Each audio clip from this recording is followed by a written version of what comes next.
National council of the arts میں Christmas کی تقریبات کا انعقاد کیا گیا۔ تقریب میں فلسطین سے بھرپور اظہار یکجہتی کی گئی اور تقریب کو مظلوم فلسطینیوں کے نام کیا گیا۔ اس موقع پر فلسطینیوں سے اظہار یکجہتی کے لیے مختلف عالمی شخصیات کے پیغامات بھی چلائے گئے۔ تقریب میں نگران وفاقی وزیر برائے قومی ورثہ و ثقافت جمال شاہ نے بطور مہمان خصوصی شرکت کی۔ ڈی جی پی این سی اے محمد ایوب جمالی نے تمام مہمانوں کو خوش آمدید کہا۔ تقریب میں پاکستانی نژاد برطانوی اوپرا سنگر سائرا پیٹر نے آواز کا جادو جگا کر محفل میں رنگ جما دیا۔ غزہ میں جاری اسرائیلی جارحیت کے خلاف نہتے فلسطینیوں سے یکجہتی کا اظہار کرنے کے لیے سائرا پیٹر نے ترانہ گایا۔ مسیحی برادری کو کرسمس کی مبارکباد پیش کرتے ہوئے تقریب سے خطاب میں وفاقی وزیر برائے قومی ورثہ و ثقافت جمال شاہ کا کہنا تھا کہ فلسطین میں اسرائیلی جارحیت کے خاتمے کے لیے امت مسلمہ کو اپنی صفوں میں اتحاد پیدا کرنے کی ضرورت ہے۔ وفاقی وزیر جمال شاہ نے کہا کہ اسرائیل نے فلسطین میں سفاکیت اور ظلم و بربریت کا بازار گرم کر رکھا ہے۔ انہوں نے کہا کہ فلسطین میں جاری اسرائیلی جارحیت میں اسرائیل سنگین جنگی جرائم، بین الاقوامی قوانین اور انسانی حقوق کی سنگین خلاف ورزیوں کا مرتکب ہوا ہے۔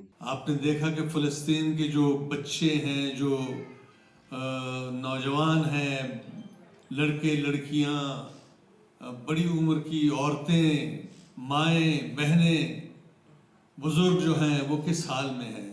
ان کے گھر جو ہنستے بستے گھر تھے کچھ عرصہ پہلے تک، وہ سارے کے سارے کھنڈر بن چکے ہیں، اور ایک انتہائی غیر انسانی شیطانی فکر جو ہے وہ اس بات پہ مصر ہے کہ وہ ان تمام لوگوں کو جو اس زمین کے اصل وارث ہیں وہ زمین سے بے دخل کرنا چاہتے ہیں، ایتھنک کلینزنگ کرنا چاہتے ہیں۔ تو آج کا جو پیغام کرسمس کا ہے وہ ظفر صاحب نے بیان کیا کہ فلسطین کے جو لوگ ہیں وہ اس کرسمس کو منانے سے گریز کر رہے ہیں، انہوں نے انکار کر دیا ہے ایز اے اسٹیٹمنٹ، احتجاج کے طور پہ۔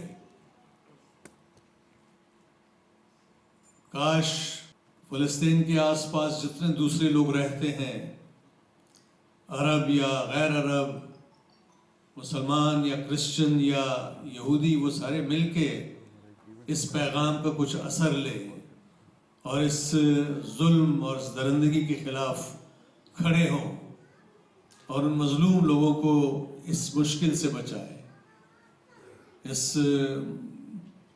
کرسمس کا پیغام جو ہے، جیسے ظفر صاحب نے کہا کہ دکھے دل سے، دردمند دل سے ہم ایک دوسرے کو مبارکباد دے رہے ہیں۔ ظاہر ہے ایک بہت ہی عظیم پیغمبر کی ولادت کا جشن ہے، مبارکباد تو ضرور دینی چاہیے، لیکن یہ مبارکباد دردمند دل کے ساتھ ہے اور اس دعا کے ساتھ ہے کہ اس زمین کے لوگ جو ہیں وہ اس مشکل سے آزاد ہو جائیں، اور یہ ظالم جو قابض ہے وہاں وہ کسی طرح سے صفحہ ہستی سے مٹ جائیں، یا ان کی وہ فکر جو ہے وہ ختم ہو جائے۔